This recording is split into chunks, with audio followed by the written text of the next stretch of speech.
जिस देश में दरिया गंगा है वो देश हमारा भारत है।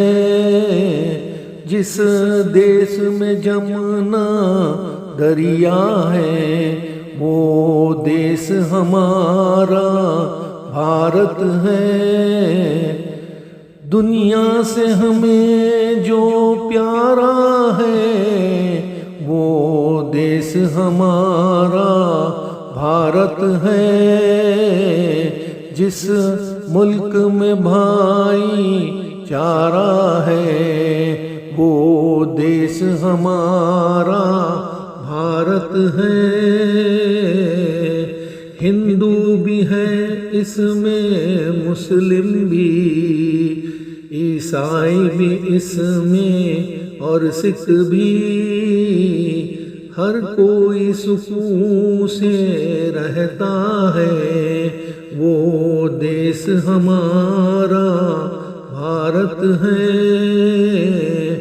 मस्जिद में नमाजें होती हैं, मंदिर में भी पूजा होती है। जिस देश में ऐसा होता है वो देश हमारा भारत है। त्योहार के मौके पर अक्सर दुश्मन भी गले मिल लेता है। जिस देश का दुश्मन ऐसा है वो देश हमारा भारत है।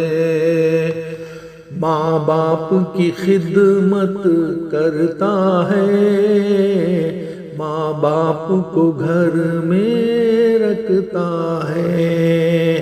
जिस देश का ऐसा बेटा है वो देश हमारा भारत है। हर भाई जहाँ का बहनों की जान दे के हिफाजत करता है। जिस देश का भाई ऐसा है वो देश हमारा भारत है। मसूद जहाँ का हर बच्चा हर एक की इज्जत करता है। जिस देश का ऐसा बच्चा है वो देश हमारा भारत है। जिस देश में दरिया गंगा है वो देश हमारा भारत है। जिस देश में जमुना दरिया है वो देश हमारा भारत है।